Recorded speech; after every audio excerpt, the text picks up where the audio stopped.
Poi, strada facendo, ho anche avuto modo di conoscere forme di volo che non conoscevo prima, per esempio il bush flying. Quando ho visto i primi video che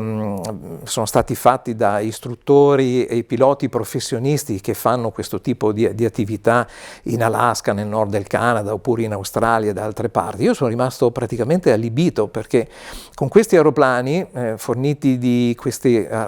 gomme estremamente grosse e morbide che permettono l'atterraggio in posti impervi, dove non ci sono piste praticamente, e loro, i bush pilot, lo fanno per lavoro, portano il cibo in posti remoti, oppure accompagnano pescatori o cacciatori in posti dove non ci sono piste, ed è una cosa piuttosto normale fatta in quei posti, appunto in Alaska, in Canada, eccetera. E quella tipologia di aeroplano, questo Savage, assomigliava molto come forma a questo tipo di voli, e mi ci sono appassionato e ho, tra virgolette, costretto il costruttore a interessarsi a questa forma di volo, perché ci voleva un aeroplano STOL. STOL vuol dire Short Take-Off and Landing, perché per poter atterrare su piste non preparate, o su prati, o sul greto dei fiumi con i sassi, oppure sulla neve compatta, serve un aereo che possa decollare e atterrare alla più bassa velocità possibile e nel minor spazio possibile. E quell'aeroplanino lì, quell'ultraleggero lì, aveva la forma e la dimensione e il potenziale per poter diventare uno di quegli aeroplani. Quindi abbiamo lavorato sull'aerodinamica con i Vortex Generators, montati questi fazzolettini di alluminio montati sul dorso dell'ala per tenere attaccati i filetti fluidi anche ad alti angoli di incidenza, e quindi permettere di volare a velocità più basse possibile. E così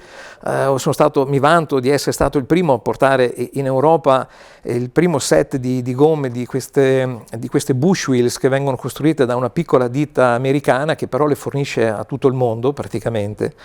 che hanno una formula della gomma che è un po' come la formula della Coca-Cola, è una cosa un po' segreta, non si sa esattamente come le facciano, però hanno una loro robustezza e anche una loro morbidezza che servono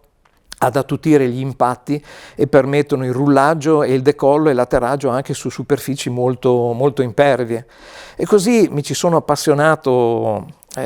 con tutte le energie che avevo, e ho rivoluzionato un po' le conoscenze di aerodinamica che mi avevano insegnato in accademia, perché ho potuto volare a velocità così basse con assetti così particolari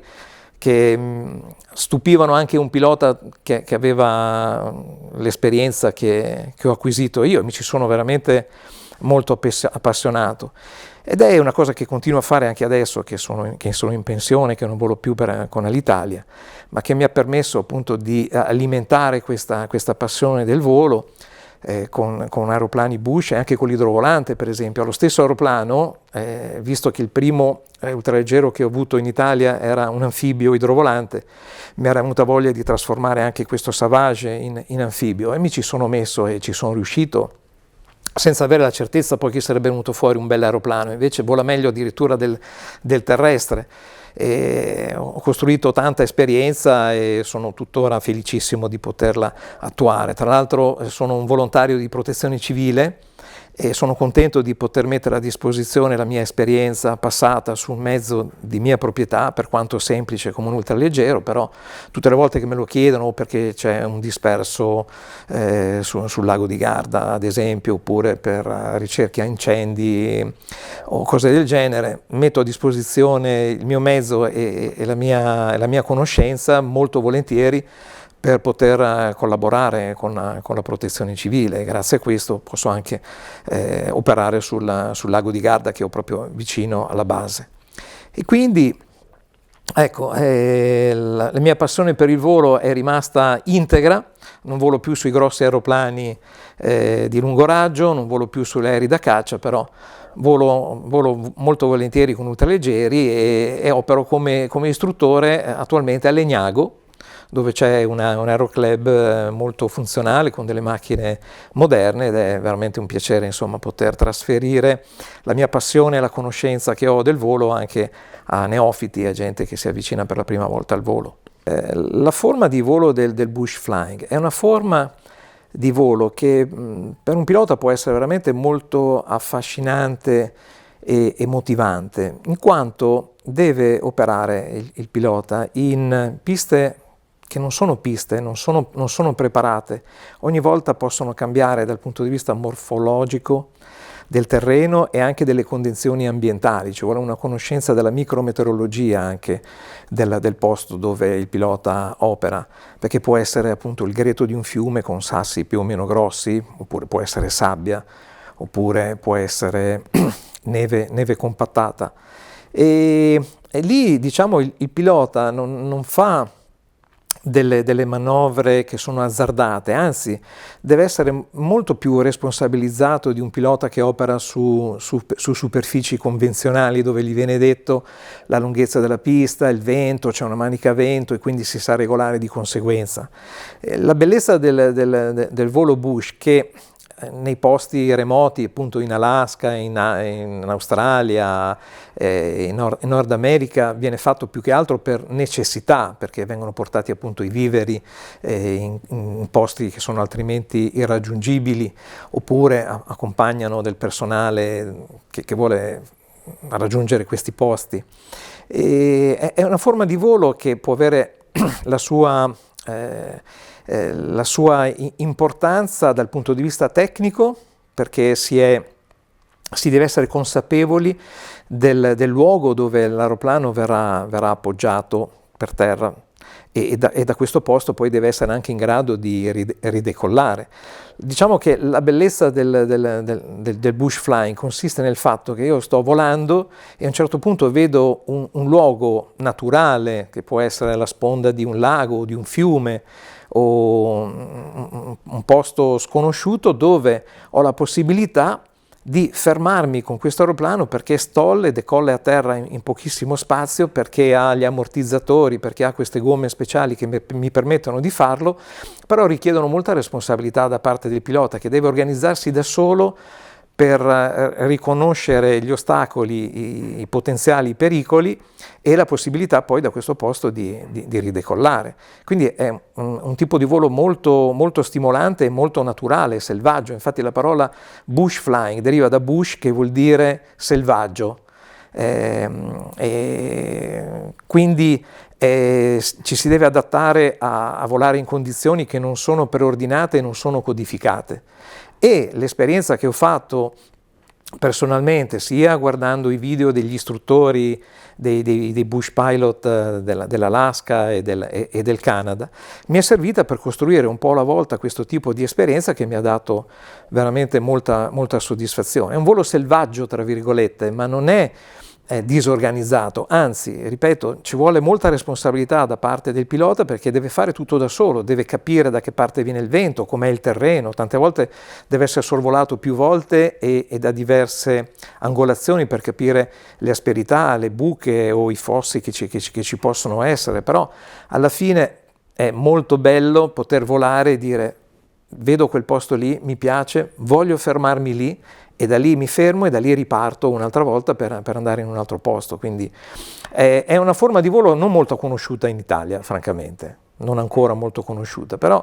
è sicuramente molto tecnica e molto bella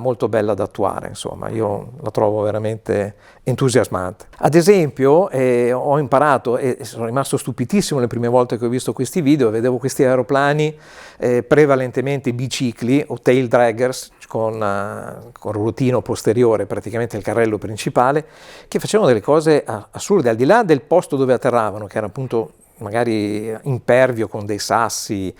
misto ad acqua, eccetera, ma li ho visti addirittura fare aquaplaning, cioè utilizzare l'acqua del fiume o dell'interno di una baia per poter ottimizzare la direzione di ingresso per fare poi l'atterraggio sulla terraferma. E non pensavo che gli aeroplani potessero fare queste cose, eppure ho imparato anch'io gradualmente a farlo e ho scoperto che l'acquaplaning, che era una cosa che abbiamo sempre evitato con aeroplani militari e aeroplani civili, perché comportano la mancanza di aderenza sulla pista dell'aeroplano, che può andare un po' come vuole se spostato dal vento, lì in questo caso invece viene utilizzata di proposito. e quindi la pressione dei pneumatici, invece di essere molto alta per evitarlo, è molto bassa proprio per incentivare il fenomeno dell'aquaplaning. Lo pneumatico è completamente liscio invece che col battistrada, proprio per permettere all'acqua di scivolarci sopra. Cosa succede in pratica? Che ci sono delle velocità particolari alle quali è possibile appoggiare l'aereo come se fosse sul cemento di una pista, ma siamo sulla superficie dell'acqua liscia. E a quella determinata velocità l'aeroplano non ha praticamente attrito, scivola come uno sci d'acqua, come uno sci da neve. E perché si usa questa tecnica? Si usa questa tecnica perché molte volte il posto dove si decide di atterrare è così corto e così piccolo che bisogna iniziare la manovra di atterraggio da fuori, sull'acqua, per cui il flare, la manovra in cui io arrivo poi ad appoggiare le ruote per terra, l'anticipo e mi permetto di farla però a determinate velocità, perché se vado sotto quelle velocità ed esco dall'aquaplaning l'aeroplano si infila in acqua e si capotta. Però a determinate velocità molto precise è possibile appoggiarsi con l'aeroplano come se fosse su una superficie di cemento armato, che è acqua però io a quel punto l'atterraggio l'ho già fatto, cioè ho già fatto il flare, ho già fatto l'atterraggio, non devo far altro che dirigere l'aeroplano appoggiato col motore e dirigere esattamente dove voglio poi fermarmi sulla terraferma. Ovviamente non devono esserci gradini tra l'acqua e la sponda del fiume o del lago dove mi devo fermare, devo averla studiata precedentemente con passaggi di ricognizione prima, ma utilizzando questa tecnica io posso atterrare prima e come arrivo sulla terraferma iniziare subito l'operazione di freno o aerodinamico o anche dei freni sulle ruote dell'aeroplano per fermarmi in spazi che sono solitamente inferiori ai 50 metri. Stessa cosa per il decollo, perché probabilmente se il posto che ho scelto, l'isoletta per esempio, in mezzo al fiume, che ho deciso di usare come pista, potrebbe essere insufficiente da sola a permettermi un decollo completo dell'aeroplano, ma non ha importanza perché se si arriva alla velocità di aquaplaning, io sono ancora sull'isoletta, sulla terraferma che sto rullando, ma se arrivo sull'acqua alla velocità ottimale, io posso continuare la mia corsa di decollo sull'acqua con l'aeroplano che scivola come se avesse degli sci d'acqua al posto delle ruote. Ovviamente bisogna essere estremamente scrupolosi in questo tipo di manovra perché bisogna tener conto della velocità della corrente, perché se viene verso di noi è un conto, se ci segue alle spalle ci toglie velocità per poter permettere l'acquaplaning. E la stessa cosa è anche il vento frontale. È la ground speed quella che ci permette di scivolare sull'acqua. Se ho tanto vento frontale e la corrente che arriva da dietro, posso aspettarmi che le ruote penetrino l'acqua e l'aeroplano si cappotti, anche se la velocità indicata dall'aeroplano era corretta, per esempio. Quindi sono tanti tipi di considerazioni che vanno fatte tecnicamente e diciamo anche professionalmente, ma che danno enorme soddisfazione. E al tempo stesso non è neanche detto che io debba per forza arrivare dritto sul luogo dove voglio atterrare. Potrebbe succedere che magari ci sono degli ostacoli alla fine di questa strip, chiamiamola così, dove voglio fermare l'aeroplano e sono costretto ad arrivarci da una virata fatta in acqua e si impara a fare le curve o le virate, a questo punto non so più se sono curve o se sono virate, andando su una ruota sola in aquaplaning e permettere con un delicato e equilibrato controllo dei comandi di volo, perché bisogna stare attenti a non toccare con l'ala interna l'acqua, bisogna stare attenti a non andare sotto la velocità di aquaplaning, però si può fare e si può fare una curva in acqua già atterrati, tra virgolette, per poter poi accedere alla zona dove voglio atterrare. Ci sono tante cose, tanti elementi naturali e tecnici da mettere assieme che danno molto stimolo e che rendono quel tipo di volo molto appassionante. Ecco.